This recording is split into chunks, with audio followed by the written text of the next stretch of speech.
Por exemplo, um aluno normal, quantas vezes ele treina dança por semana? Ele pode fazer todo dia, se ele quiser, não tem restrição, né? Porque não é como na musculação, que você precisa descansar o músculo quanto tempo, assim. Até na musculação é polêmico isso, depende do estímulo. Eu treino 5 vezes por semana, às vezes 6, e tá tudo certo, assim, né? E eu gosto, por exemplo, na ginástica olímpica, a gente faz força todos os dias. No CrossFit você pode treinar todo dia CrossFit, eu acho, né? Pode. Então, aí você pode fazer... De uma forma inteligente, mas pode. Sim, bem. Claro. Que nem, por exemplo, ontem você treinou alguma coisa que sua perna está destruída. Hoje você vai fazer alguma coisa... Vou poupar um pouco. Vai poupar um pouco a perna, mas isso é uma questão do bom senso, né? Sim. Mas você pode fazer todos os dias, não tem problema nenhum. Tá. E eu desenhei essa pergunta assim, porque eu queria entender como que era um público normal, assim, uma pessoa que trabalha e dança, mas eu queria saber como que é a rotina semanal de um atleta de dança. Ou de um... Vamos pensar na Vamos pensar dança, em alguém de companhia, né? Por Sim. exemplo. Lá no estúdio a gente tem companhia. Eles fazem aula pelo menos 4 horas por dia. Eles fazem yoga, eles têm as aulas técnicas, aula de clássico, aí eles têm os ensaios. Então, assim, existe um cronograma realmente firme, assim. Eles fazem 5 vezes por semana, porque geralmente os finais de semana eles apresentam, né? Eles estão em algum teatro, eles estão viajando, eles estão fazendo alguma temporada. Existem escolas, existe companhia que deve trabalhar também 8 horas por dia. Porque você tem que fazer fortalecimento. Hoje em dia, quase todas as companhias de dança, os bailarinos mais profissionais, fazem pilates, fazem yoga. E musculação geralmente não, porque bailarino não pode ter músculo pesado, né? Tem que ser leve. Tem que ser ágil. Eles não fazem nada com carga? Eu que tô perguntando, porque eu já vi os caras com umas coxas desse tamanho, assim. É só de saltar aqui. A carga é carregar a bailarina, né? Eles devem fazer muito... Eles levantam a bailarina, tipo, né? Calistênicos, né? Devem fazer exercício com peso corporal, né? Os bailarinos, homens, geralmente podem fazer musculação. Dá pra fazer. Dá pra fazer, sim. No caso das meninas, eu não acho que não fazem. Eu acho que elas vão mais pra pilates, yoga... Mais coisa com peso corporal mesmo. Mas elas já estão usando, por exemplo, elásticos, bolas...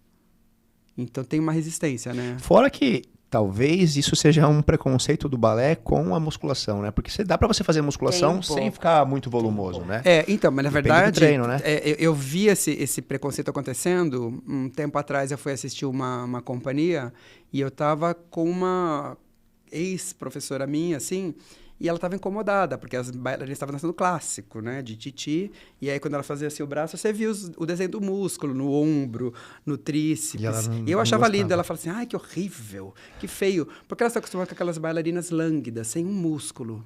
Sabe, magras, quase anorexas. Então, assim, para elas... É chocante, mas hoje em dia você vê as bailarinas fortes, com coxa forte. Até porque você aumenta a durabilidade. Aumenta o tempo de carreira, com certeza. Quando você começa a estudar essa parte de fisioterapia, é engraçado que tem muito método de fisioterapia que foi criado por ex-bailarinos, porque eu acho que todo mundo se machuca tanto. No Pilates, por exemplo, ele começou, né, a fazer o trabalho dele, daí quando ele veio para Nova York, começou a trabalhar com bailarino. Então, o Pilates tem muita coisa que é voltada para bailarino. Tanto que tem, né? Você faz nos aparelhos, você faz na posição de balé, de plié. Tem os giros de perna, que são os rondejambes, né? Da dança. E depois tiveram algumas pessoas que eram bailarinas, fisioterapeutas, que fizeram outras linhas, né? Como Stott Pilates, como Fisio Pilates.